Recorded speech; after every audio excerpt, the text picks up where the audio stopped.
Hello. Hey, how you doing? Hi, I'm doing well. How are you? All right, it's so nice to be on the show here. Yeah, it's so nice to have you. We're excited to learn more about what you do and how you do it and your process and your story. So, yeah, kick it off with your name and your company and what you're doing. Absolutely. So I'm Graig Weich. I'm an independent comic book artist, writer, and director from BeyondComics.tv, live here in New York City at my art studio. Awesome. Amazing. It's beautiful. It looks like so much fun. I wish we were there. Oh, thanks. Yeah, it's a blast. I'm so glad things are hopefully reopening and New York is coming back in a big way. And we just did the whole NFT event, which was incredible in New York. So that was wild a week and a half ago. And I just got signed by Nifty, which was like really exciting to turn my artwork into NFTs, and and some other companies as well. So it's not exclusive. So we have the freedom to kind of mix and match and cross promote. And it's a big, beautiful space to make some new friends as well. It's great. It's been really fun so far. Yeah. Was that your first NFT conference? Yeah, that was my first like official entree into it, and it's pretty cool because I know like David Arquette, the actor in the movie Scream, he and I became friends there, and like he's working with Nifty as well, and it was just a great experience to kind of come together and do everything. And now here for the hackathon and Basel and everything is just going to be a blast. So it's all these new words that people are like, what is he talking about? What is this? So I hope it'll become a common phrase as people start to get to know it better. Yeah, it's your experience, as a traditional artist coming into the NFT space. It's obviously you're in the forefront, you're in the beginning. So, what just going off of that NFT NYC, what was something that you learned as a traditional artist as an avenue of promotion that you weren't familiar with before? That's a great question, Hannah. I mean, I think that the biggest thing for me was trying to learn this new language, and it's not just like you'll hear phrases like Bitcoin and Ethereum and ETH and cryptocurrency and what is blockchain, and then how do you turn your artwork into NFTs, and people, I think when they first heard it, especially as new as it is, they're like, wait, it's a JPEG. Why don't you just download it? What is this whole thing? How are they converting it into NFTs? So I'm hoping that through my platforms, I could try to help educate some of the community as I'm learning as well. Like signing into Discord is something I just did, like the day before yesterday, and I'm like very new to this whole space. But it's nice because I'm finding a nice community of people that you almost could make friends with, which is like a really kind of nice thing. That's not something that's as common these days. So it's nice to be able to connect with people who are other artists or in that kind of creative space. So I'm very grateful and thankful for that kind of stuff. You know what I mean? Yeah, that's incredible. Yeah. And I think that the world is going into this digital currency. It's not monitored by the government, so to speak, yet is the key word there. So I think if there's anything I'd like to kind of convey, if there are people out there who are whether they're programmers or whether they're artists, please look into the legality side of things, because as laws are created, it's going to interfere in the future, and that's something that a lot of people are not familiar with. So a quick example would be, again, I guess I should say this too, like as a comic book artist, writer, and film director and stuff like that, trying to turn that work into NFTs, and what that process is, there's something called a smart contract. And I know you guys know all this stuff, but again, just for the the viewers who are new to it, I wanted to kind of break it down in a kind of simplified introductory way so that they understand little elements of it, so that they don't get frightened by this new language, so to speak. But I think a lot of people are overwhelmed to learn new things when they're as busy as they are in today's world. So just wanted to say, hey, look at that contract, understand the rights that are listed in it. So if you draw a piece of artwork and it has an original character, or the drawing is original, or it's a 3D design, or CGI model, make sure that in that smart contract it says the rights you're giving the buyers who purchase it from you. Try to understand what a wallet is, a vault, and and getting a ledger and having everything laid out and spelled out. So again, these are kind of lots of terms that I'm throwing out that are maybe familiar to you guys, but to a lot of people, like I just heard some of that stuff for the first time like a week and a half ago, and I started doing my homework, and YouTubing it, you know, and trying to understand it better. So protect yourself, because there are certain ways that artwork can be transformed into NFTs and sold. And if people don't understand what that is and what future ramifications are, it could hurt them later through lawsuits or things like that. So one of the things, if I could, you know, share this, when somebody is creating an NFT of their artwork, they could do a one-of-one, like one piece of that work. For example, like this is my comic book. I'll show you guys. It's called Gekido, and this is co-created by writer Brandon Wilson. Oh, thanks. And Awesome. that's my my artwork there, and you know, so with the comic book and everything here, if I was going to sell the digital rights of the cover image, right, I could just do a one-of-one, which is harder to sell. It's harder to promote because you need to find that special buyer who wants to spend a lot. So Frank Miller, who drew Batman and Sin City, he sold one of his pieces 2 weeks ago for $800,000. And then they added something called this utility, which was like a little kind of crystallized statue of the art with his digital rights to it. That's a one-of-one, one of a kind. Usually how they're done in auction styles is that you could have like a limited edition, almost like for artists, if there's people who are watching who are artists, if you make a print, maybe you make 20 prints of your drawing, you could sell 20 prints in digital format and people could purchase those. One of the things I think we're concerned about, though, is fractionalizing the art, which is almost like turning it into a stock. So, and again, I'm a week and a half into this, so this is how much I know so far. It's very little. But, you know, I think the concern is that you could hit securities laws. And if that ever happens later, if somebody sells like 20,000 pieces and it's fractionalized, you know, it's like buying a fraction of each element of the art. When put together, it forms the whole piece.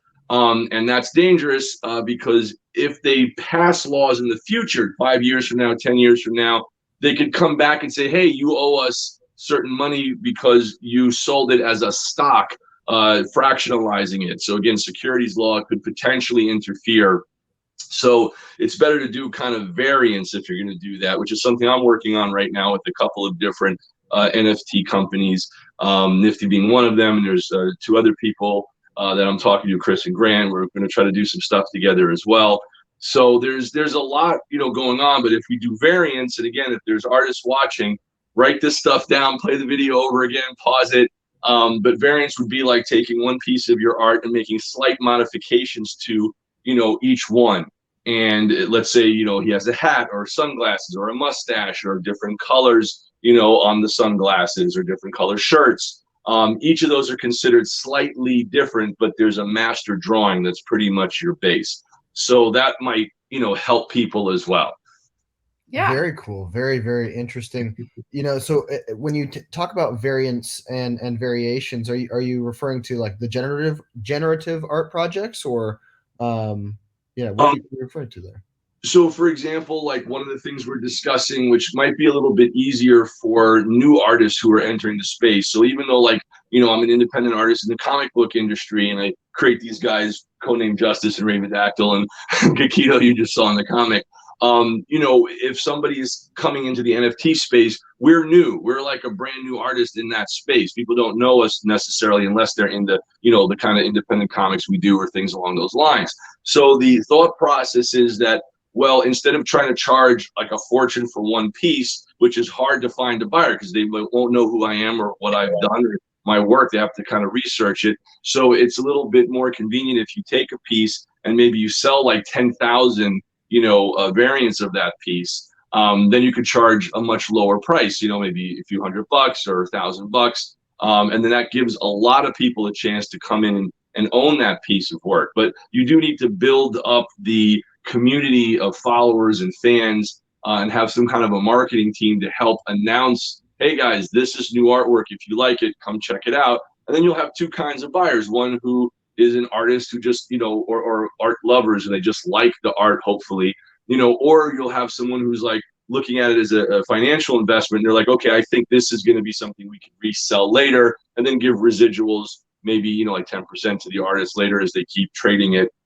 or if they stake it or they do different things like that. So that's kind of the, you know, thought process there. But if I take people back into, you know, I guess this whole space, like I wanted to ask you, Chris, actually tell me about like your life in kind of this kind of digital world, how did you get involved in it? I was just curious. Yeah, so I mean, what a great question. When I was really diving deep into data science and AI research, I realized from some of my programmer friends that blockchain is something I really need to get interested in. It's kind of the foundation actually for the next internet. It's called Web3, and Yeah. so I was totally overwhelmed. I put it off for many years. I didn't really get into cryptocurrencies or anything like that.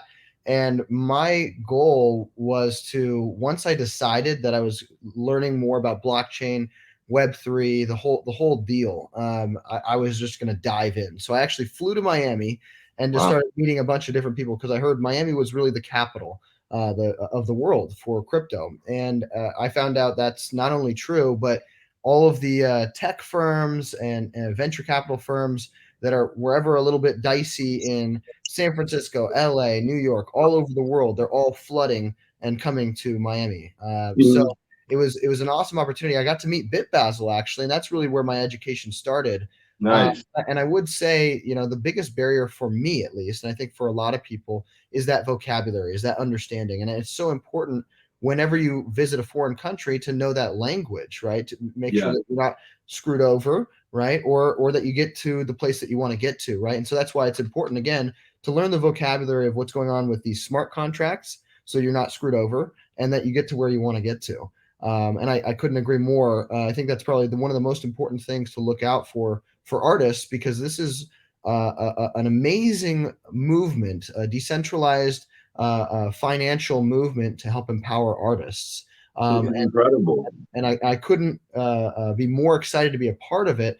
But there are opportunities for individuals to come in and really, unfortunately, miss out on an opportunity as an artist, or they miss out on an opportunity technologically. Some of these platforms may kind of go into oblivion, and others may be the standard for the next 30 years.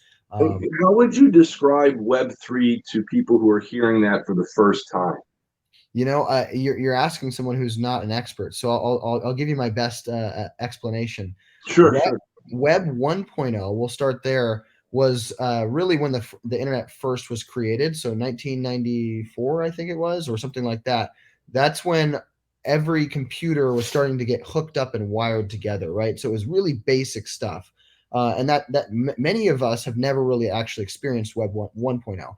Most of us have experienced Web 2.0. That's when the same infrastructure, that network infrastructure, then got a facelift, an upgrade, and so we could actually experience it. We had great user experience when we're talking about the Apple stuff that's going on. That really the iPhone and all of those interfaces, those user experiences were so well thought out, right? And Mhm. new business models were created. It was a revolution for us. But now we're going undergoing that same type of revolution. We're taking the blockchain network, and it's what I've been hearing in the industry, and what I've heard many times from people at NFT NYC and other conferences, is we're in the time period right now where the internet is being created. Yeah. But the only difference is the internet was already created, so it's an internet on top of an internet. So things are going to scale very, very quickly, and that's why we see blockchain and crypto companies topping 3, 4, 5 billion dollars in investment or in revenue in the first couple of months, because it's a network on a network effect. It's a double scaling. But I'd love to learn more about you and talk a little bit more about you and your experience with Web3. I mean, it seems like you're pretty new into this whole space. Very new. Yeah, I'm very, very, very, very new. And I mean, I think that for somebody who's a first time listener who's hearing these terms for the first time, like you said, it might sound like we know a lot, and we do. We know a lot, and generally speaking, but trying to target it and understand it is very complex. So, for example, I know a lot of artists, they'll go to OpenSea.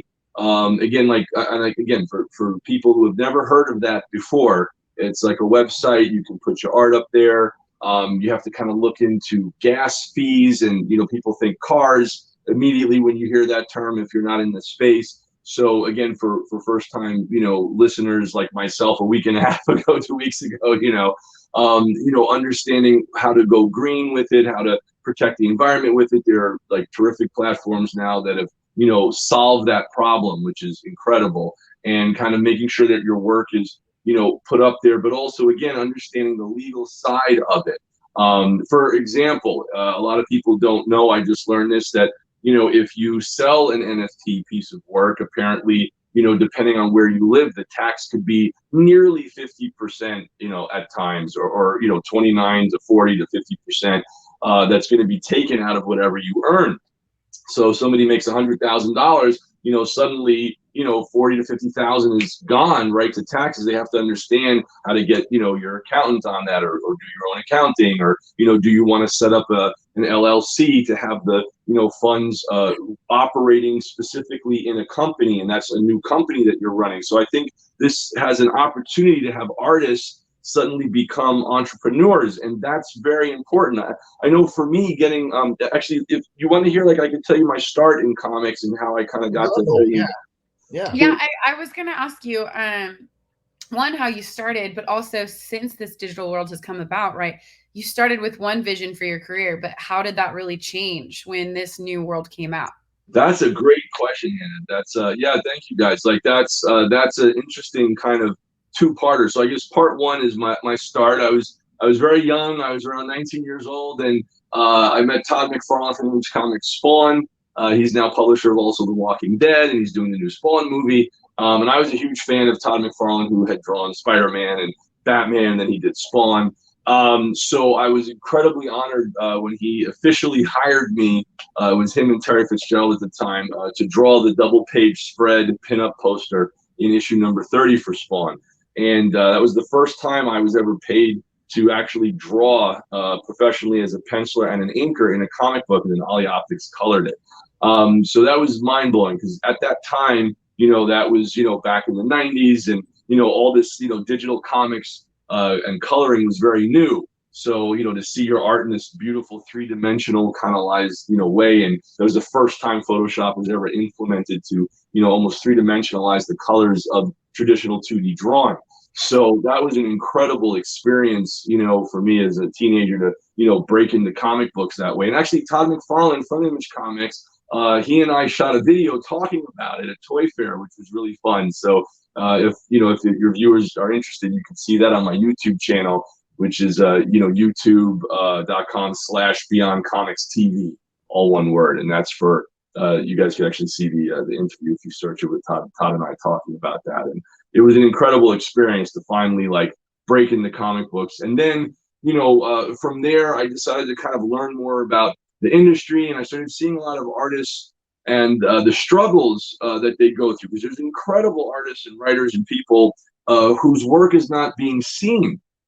And I kept trying to, you know, rack my brain out, how, if we're going to put a year of our life into creating this new comic book and a new superhero character, how can we get the word out? How can it be seen? And I realized that, you know, the publicity and marketing aspect is just as important, to get the work out, so that you can hopefully make some kind of an income, so you can continue doing that work again. So then I started kind of understanding about social media and things like that. So that was a big kind of, you know, I guess, realization that it's not enough to have a great idea and great art. It's not enough to have a great story, great scripts, great writing. You also have to either be partnered with somebody who could get it out there, or you have to take it upon yourself to learn how to market it and get it out there.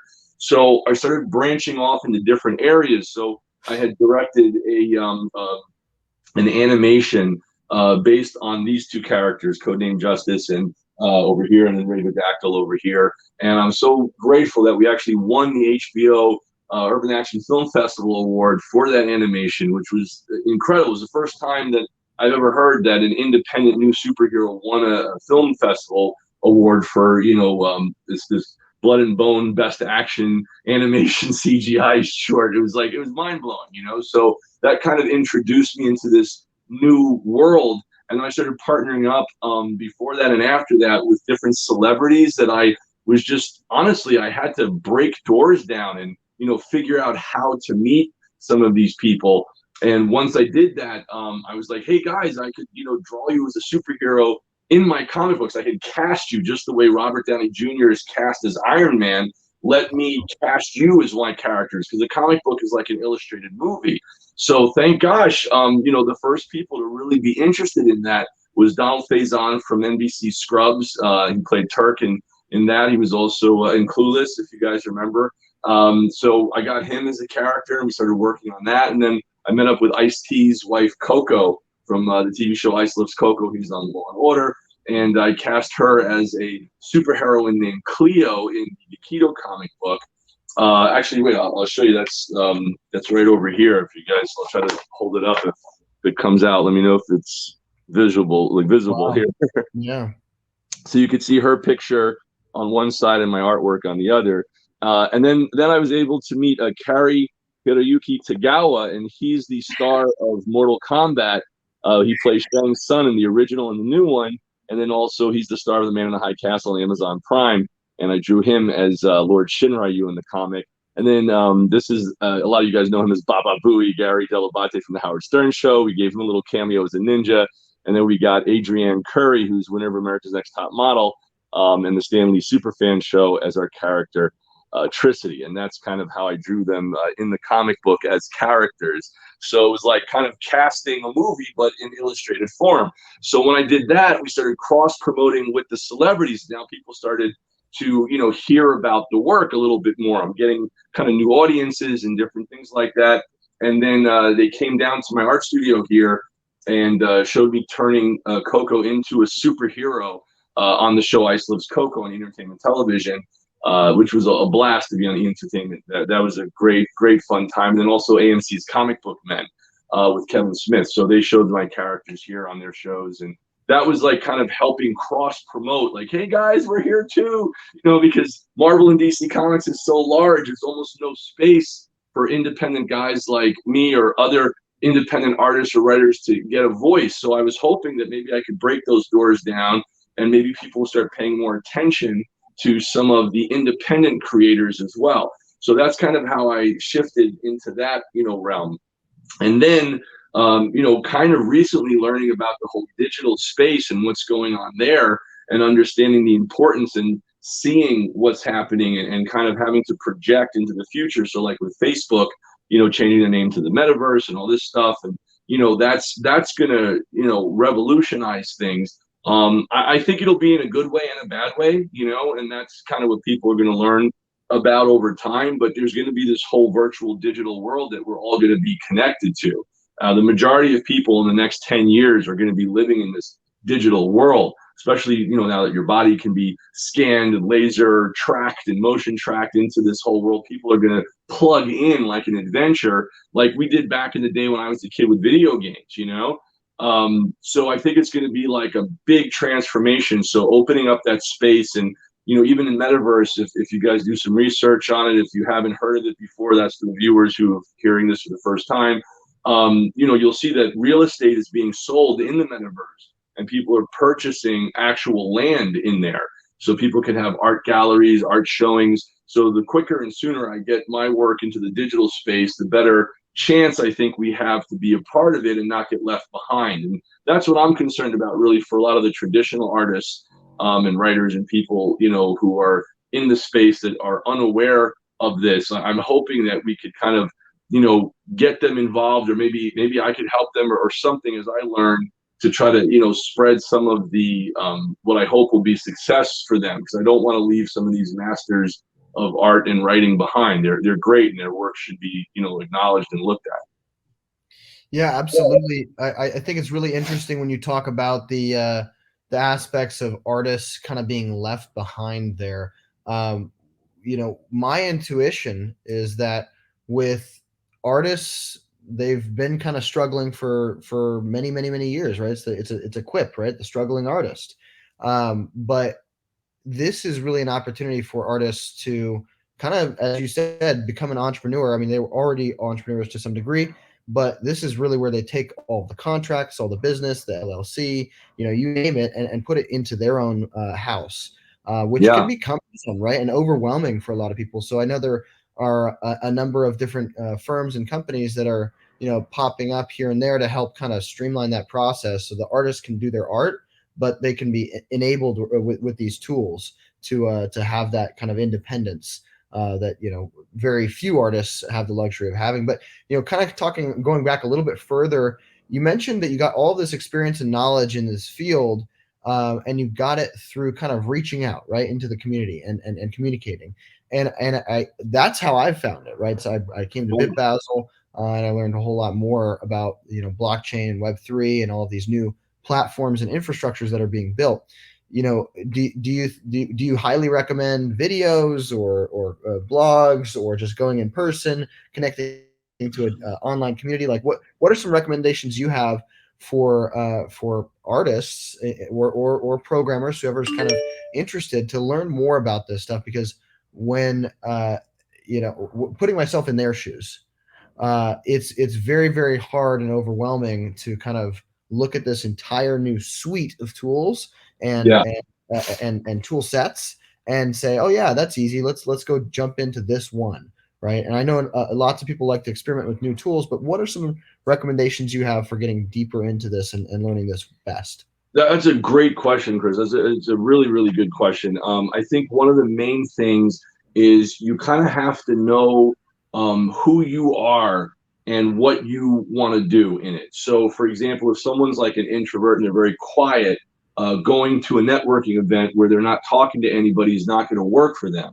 I would say if you can break out of that shell and you can go to an in-person NFT type event and really start asking questions and finding out, you know, who knows things, who's willing to share information and help you, and how can you make it worth their while as well for their help. That's very important, to have like a collaboration kind of mentality. So for me, I love connecting with people that are nice and that I could really build a community with and kind of expand the art. I love sharing in you know, wealth and happiness with information. The financial wealth, so to speak, is like something that could just come as an extra bonus. That's great, but you have to kind of know how to get out there and start talking to people and who to talk to and figure out, you know, like, are these people willing to give you information and help you? If not, who is? So I would say in person, I think, is the best. It's more interactive, but again, that's if you're that type of person and you're outgoing and you want to do that. YouTube videos is awesome if you find one that, you know, is very clear, helps you delineate it. But I would say above all else, like for me, I love sharing information and kind of, you know, helping to share in the potential wealth that could come with, you know, people. So I've always, my whole life, you know, I started teaching art classes when I was 15 years old, and, you know, teaching people who were like 30, 40 years older than me, just because I had been drawing since I was 2 years old, you know. So I was born with a cape, a superhero, and flew out and started drawing and, you know, stuff like that. So, you know, it was always a part of me to kind of, you know, share knowledge or share what I had. So even at 15 years old, you know, I wasn't that I was like, you know, very good yet. It's just that I had 15 years of nonstop growth of art that, you know, a lot of people who were coming in for the first time was being introduced to. Now that you kind of are getting older, you know, you start learning more, developing more. And then finally, you know, when you get into like, you know, your 20s and your 30s, you start to kind of hopefully, you know, become at the level you want to be if you're in the space. So then, you know, teaching kind of even is more improved, you know. So I think if possible, just to answer your question again, in person is great, online videos are great, but above all else, I would say play with the programs, download the programs, download different kinds of, you know, wallets or things like that, NFT spaces, go to OpenSea, you know, look what's happening, play in the space like you're a little kid again, you know what I mean, and try to discover what's happening, and then watch those YouTube videos to kind of learn what to do in that space. But one thing I wanted to mention that I think is kind of urgent is there are scams going on out there, big scams where people are in terrible jeopardy of people pretending they're going to turn their work into NFTs, and then they try to take all of the money into their digital wallet, and those artists are screwed. So I've heard of that happening to people, and I'm trying myself to better educate myself to avoid that from happening. And then once I kind of have more knowledge and more information, I'll also try to make videos and share it if possible too. So have you heard of that as well? And is there anything that you could, tell the viewers what to look out for, how to be careful? Yeah, the interesting thing, just kind of going back to the fundamental nature of blockchain and Web3, right?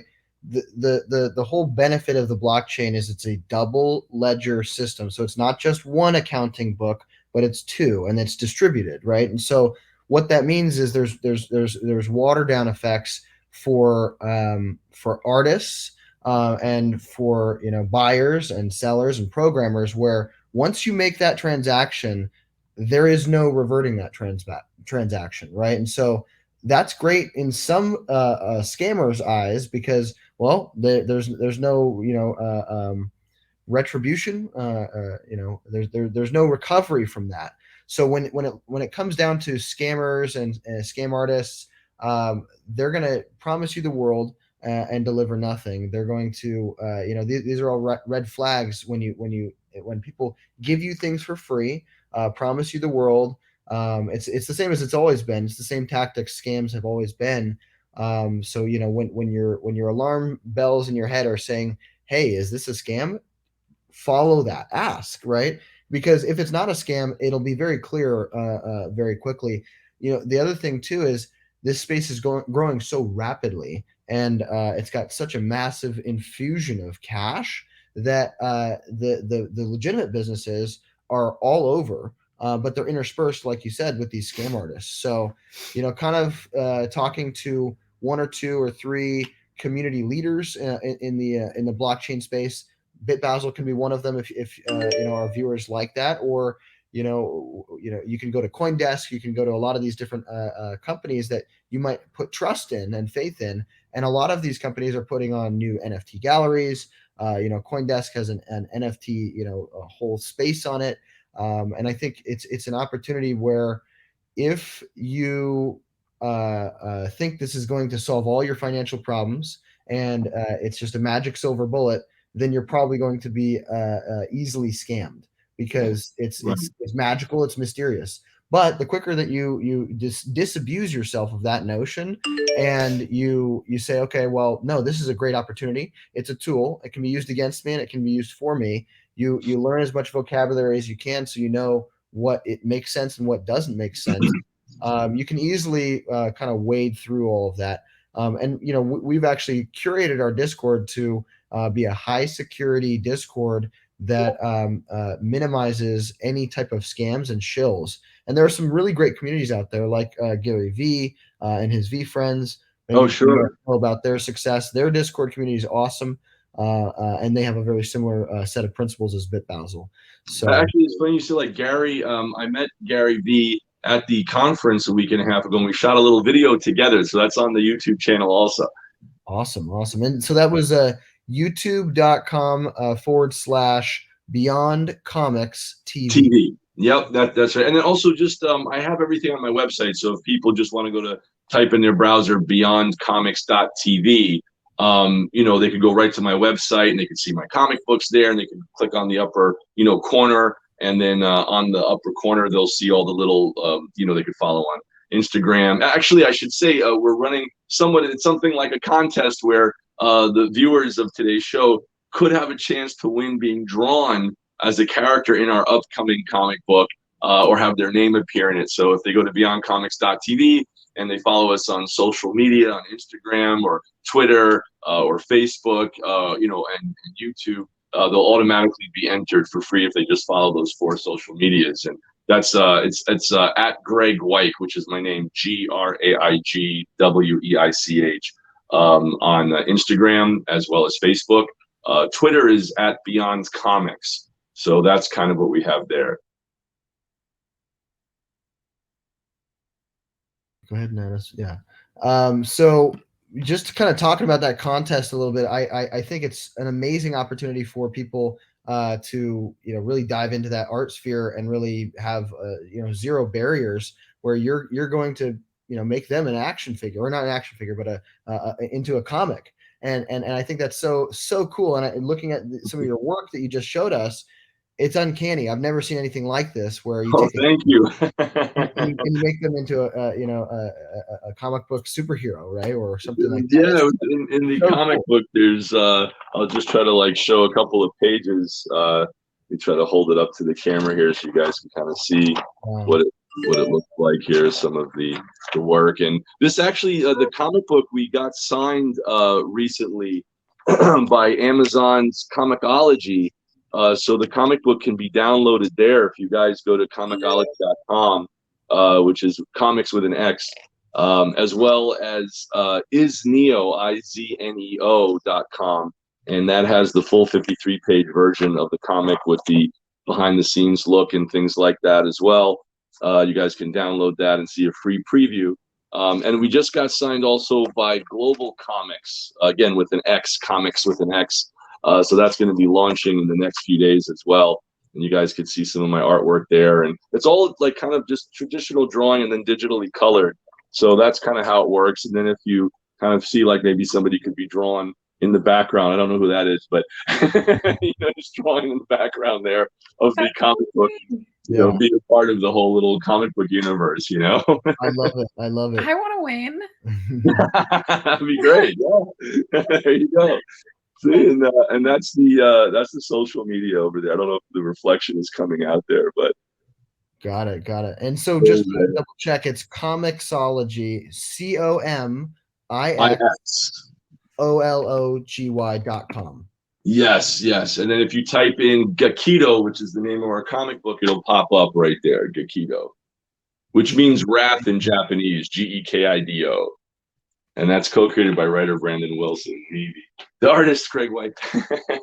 Wow, that's awesome.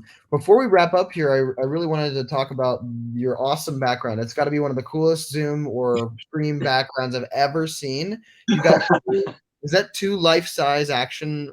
Yes. Yes.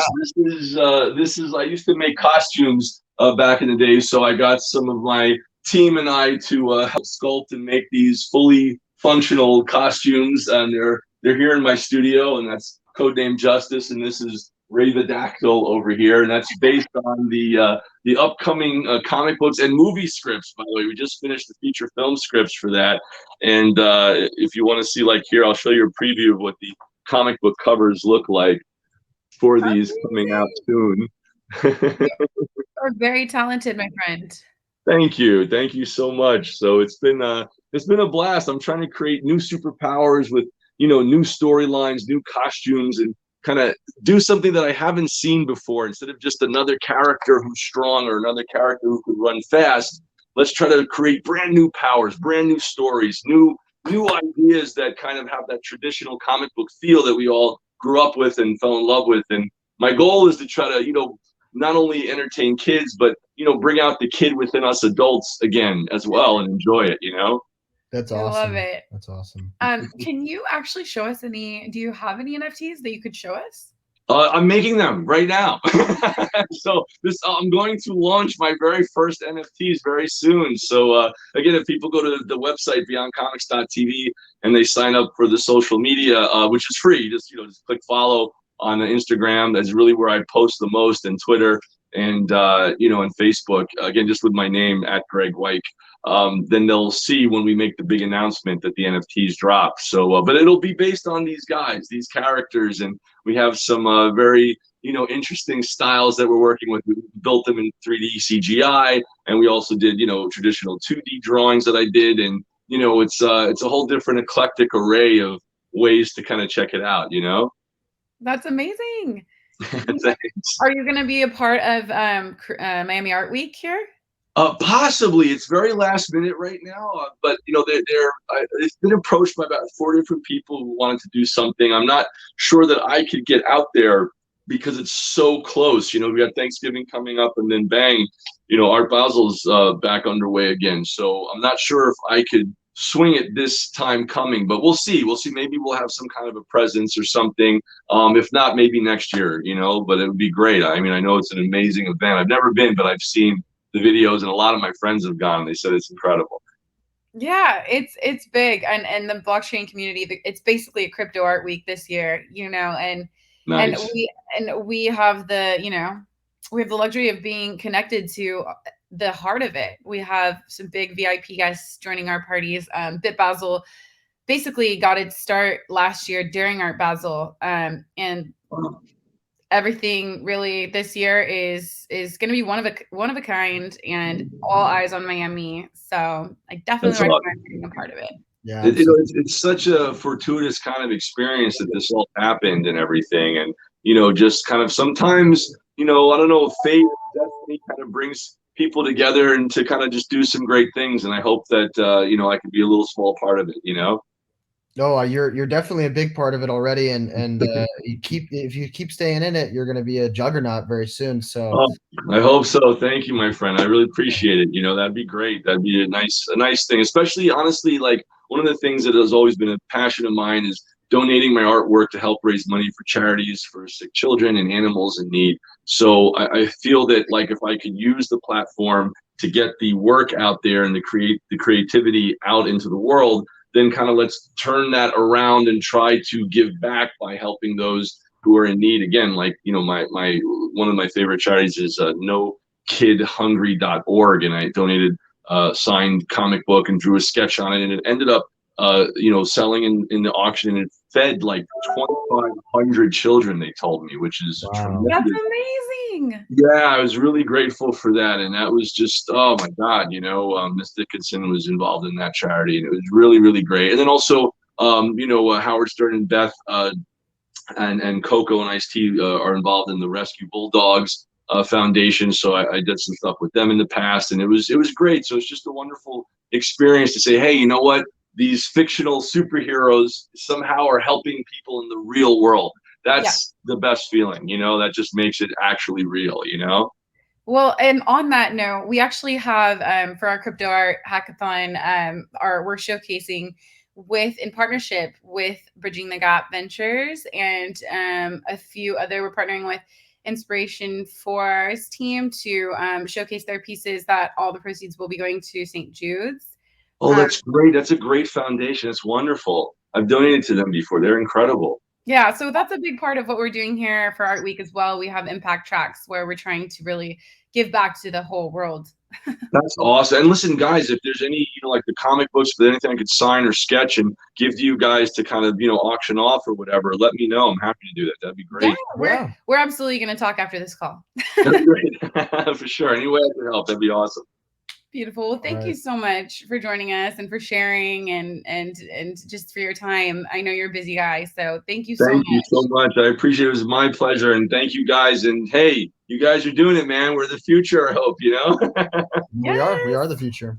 All right, well, Greg, thank you so much for taking the time to chat with us, and we'll be in touch. Thank you, and as they say in comics, to be continued. To be continued. Thanks. Take care, guys. Bye.